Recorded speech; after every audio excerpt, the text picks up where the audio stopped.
Bonsoir à toutes et à tous, soyez les bienvenus sur M6 pour ce documentaire exceptionnel. Aujourd'hui, une personne sur 5 vivant en France, soit 13 millions de personnes, est immigrée ou a au moins un parent immigré. Et nous sommes 20 millions si l'on remonte aux grands-parents. Je dis nous, car évidemment, je ne serais pas là si la France n'avait pas accueilli mon père, burundais, lorsqu'il faisait ses études.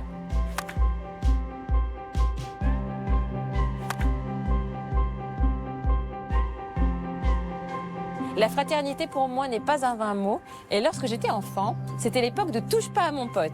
On défilait dans la rue pour dire notre rêve de ne faire qu'un avec les autres.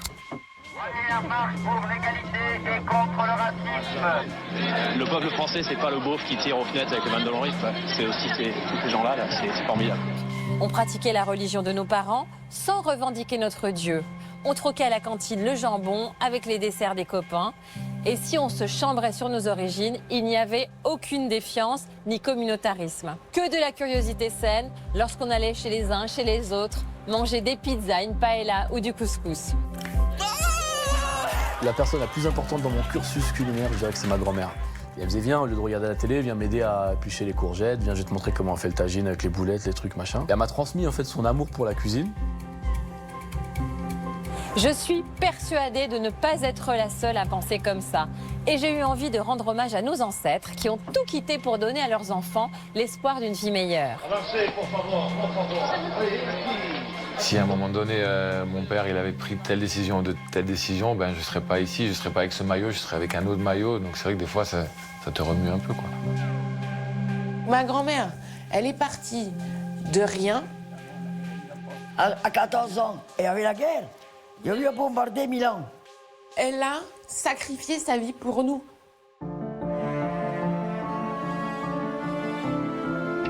Comment êtes-vous venu ici? Racontez-moi un peu comment. Clandestine.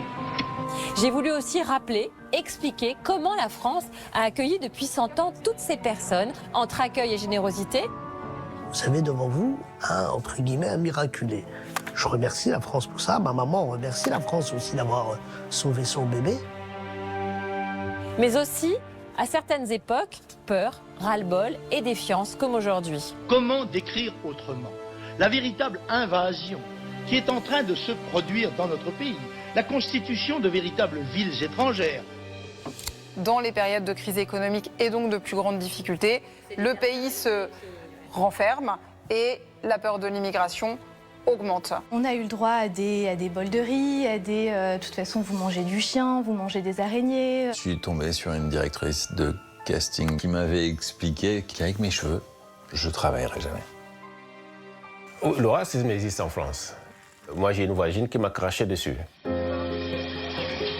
Pour combler une pénurie de main-d'œuvre, pour fuir la dictature ou la répression de leur pays, pour faire des études ou tout simplement par amour, ils sont venus seuls ou par milliers d'Italie, du Portugal, de Grèce, d'Arménie, de Syrie, d'Algérie, du Sénégal, du Vietnam, de Madagascar ou des Comores. Leurs enfants que vous allez découvrir sont devenus médecins, chefs cuisiniers, acteurs, chefs d'entreprise, sportifs de haut niveau.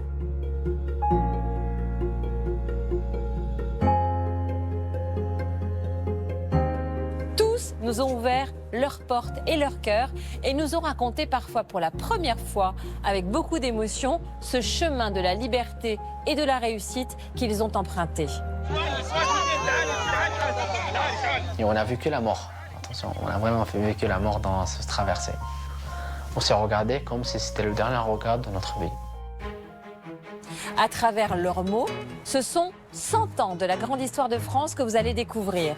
Grâce aux archives, loin des clichés, vous allez voir que la France ne serait pas aussi riche sans ces femmes et ces hommes courageux, travailleurs, brillants, qui ont eu à cœur de transmettre à leurs enfants ce qu'ils sont et d'où ils viennent. Ils ont réussi à forger leur destin et à s'imposer comme des citoyens à part entière. Ça y est, je me sens citoyenne, je ne suis plus une habitante, je suis maintenant citoyenne française.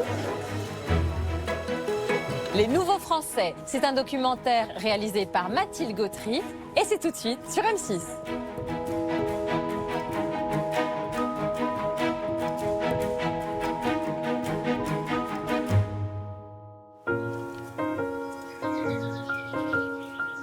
Pendant l'entre-deux-guerres, la France voit arriver en masse, par toutes ses frontières, des hommes, des femmes et des enfants que la pauvreté et l'insécurité dans leur pays ont contraint de fuir. Dans le sud de Paris, Isabelle est scénariste d'origine espagnole. L'histoire de son père, et plus largement celle du peuple espagnol qui a immigré en France, se trouve dans cette petite boîte. La boîte au trésor. Elle l'ouvre pour la première fois avec ses filles, Victoria et Anna. Voilà. Ça, en fait, Fédération Española Deportados et Internados Políticos. Fédération espagnole de déportés et d'internés politiques. Ce qui est incroyable, c'est que jamais j'ai le souvenir qu'il m'en ait parlé. Ce secret de famille, c'est l'histoire de l'immigration massive des Espagnols vers la France à partir de 1936. Ils sont un demi-million à fuir la guerre civile espagnole et la dictature de Franco, un régime ultra-autoritaire qui emprisonne tous les opposants, parmi lesquels des médecins, des professeurs, des ouvriers ou encore des artistes. Le peuple espagnol cherche par tous les moyens à fuir cet enfer, par bateau ou en traversant les Pyrénées à pied. C'est ce qu'on appelle la retirada. La poussée nationaliste a rejeté au-delà des Pyrénées de nombreux réfugiés espagnols. À Luchon, les civils sont humainement accueillis et hébergés. Seulement dès 1938, face à cet afflux sans précédent à la frontière, les autorités prennent peur. Le gouvernement français change alors de position et bloque les hommes, puis les familles dans des camps d'internement. Ils sont dépouillés de leur argent et de leurs bijoux. 200 000 Espagnols seront internés dans ces camps. Le père d'Isabelle restera plusieurs mois à Argelès. Là, ils étaient vraiment pas les bienvenus. Ils ont été transportés par vagues dans des conditions extrêmement dures, dans ces baraquements qui ressemblent un peu aux baraquements des camps de déportation. Il n'y avait pas du tout de chauffage, il n'y avait pas de matelas, ils dormaient sur du bois. Ils étaient très peu vêtus. Et mon père, il était tailleur d'habits. Et en fait, il faisait des vêtements pour ses camarades, pour mettre en dessous. Je le reconnais bien. C'est vraiment des années et des années d'histoire qu'on n'aurait pas pu imaginer. Et même pour l'avenir, nous, c'est des choses qu'on pourrait pas savoir si tu nous le disais pas. Si toi, t'étais pas déjà allé le chercher, non, on pourrait... Et toute notre descendance ne pourrait jamais le savoir. Ça semble incroyable parce que ça semble d'une autre époque, une autre vie. Et c'est mon père. Ouais. C'est ça, on se rend pas compte de ce qu'il a vécu. Et c'est mon père, voilà, c'est pas dans une autre vie quelqu'un d'autre, ça nous est arrivé à nous. À cette période, 30 000 enfants fuient l'Espagne. Certains, sans leurs parents, vivent de plein fouet la misère de l'exil. Beaucoup d'entre eux sont encore sous l'impression des terribles événements dont ils ont été les pitoyables témoins. D'autres sont envoyés en train avec leur famille partout en France. Parmi eux, un petit garçon de 3 ans, Julio, arrivé avec sa famille en 1936. 89 ans plus tard, Julio est devenu Gérard. Regardez comment on nous chouchoute, hein. Gérard Hernandez, le célèbre comédien dans la série Scène de ménage. Allez, c'est parti. Et action. Alors voilà. Je me souviens très bien de la première bombe. Ça m'avait fait peur. Il paraît que j'ai couru. C'était une grande avenue à Madrid. Je vois encore l'avenue, je la vois. Et je cours. Et mon père qui dit on part, on s'en va. On s'en va. On a choisi la France d'abord parce que qui était le plus grand ami de l'Espagne, c'était la France. On était des cousins germains, presque. Les Espagnols des années 30 occupent des postes d'ouvriers dans l'industrie et s'installent dans les régions industrialisées comme en Rhône-Alpes ou en Île-de-France, avec la particularité de se regrouper entre eux dans des quartiers entiers. Comme à Saint-Ouen, dans le nord de Paris, où s'installe Gérard Hernandez et sa famille. On arrive à Saint-Ouen. Et là, à Saint-Ouen, on tombe sur une colonie espagnole. Il y avait des bidonvilles, des roulottes, les gitans, les gens qui étaient des gens qui n'étaient pas désirés par la société. Et de l'autre côté, il y avait, nous, les Espagnols. C'est la première fois, depuis 80 ans, que Gérard Hernandez retourne dans la rue de son enfance. Oh là, il y avait un... Oh, je me souviens. Ah ouais, c'était là, au 3e. C'était un petit logement. Moi, je couche avec mon grand-père. C'était très restreint. C'était pas Versailles, ici. C'était pas Versailles. Et là, il y avait... En fait, là, il y avait mes tantes qui étaient au rez-de-chaussée, qui étaient couturières.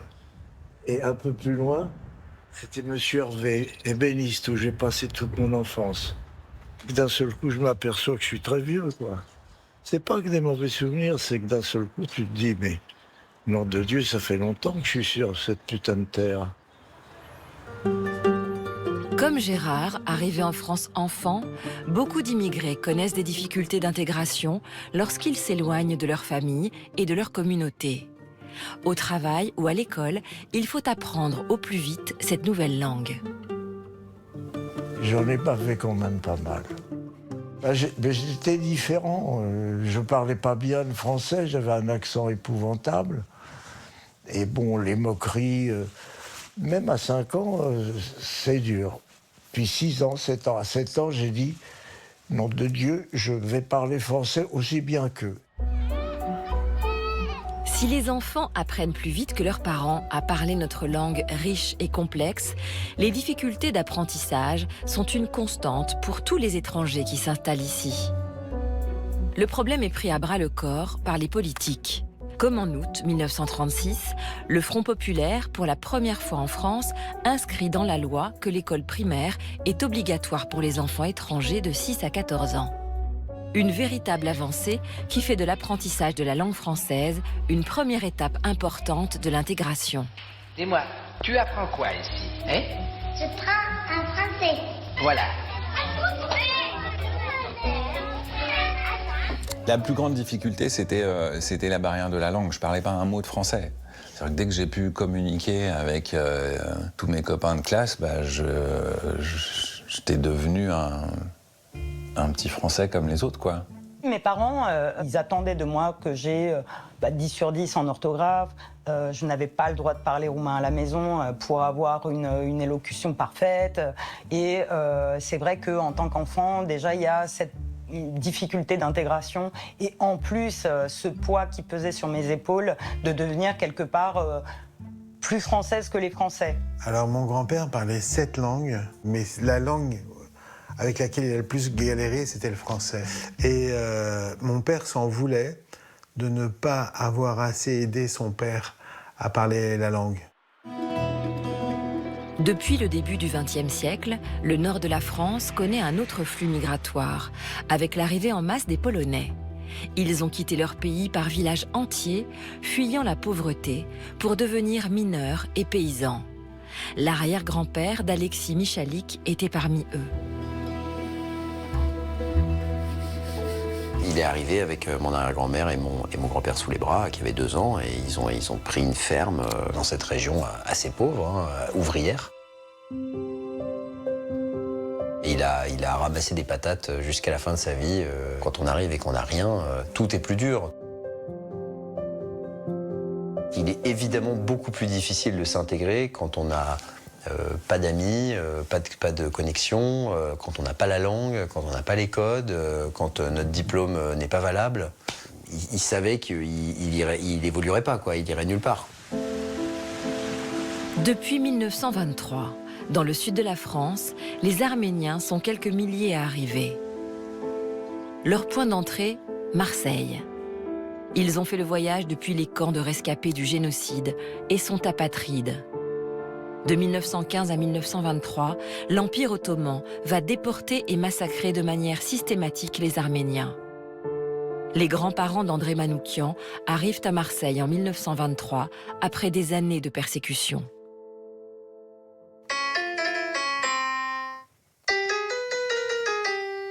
En fait, la musique en Orient, ce qui la caractérise, c'est qu'on mélange le mineur et le majeur. On mélange la joie et la tristesse.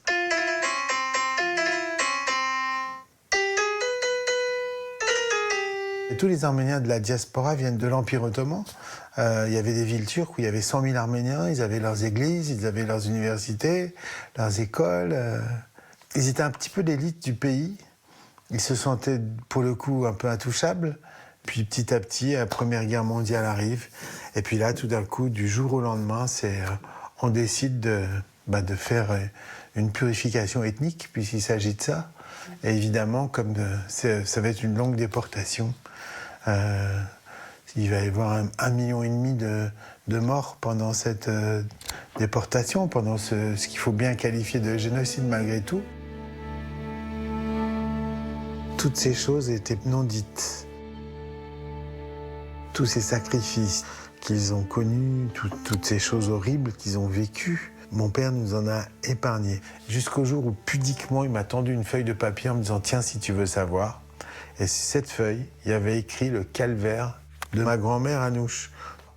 Comment elle n'a pas pu enterrer ses parents le 3e jour de la déportation, qu'elle essayait de les enterrer et qu'un soldat turc la fouettait. Comment elle a échappé au viol par des Kurdes en simulant la folie. À cette époque, la France accueille toutes ces familles de réfugiés à bras ouverts.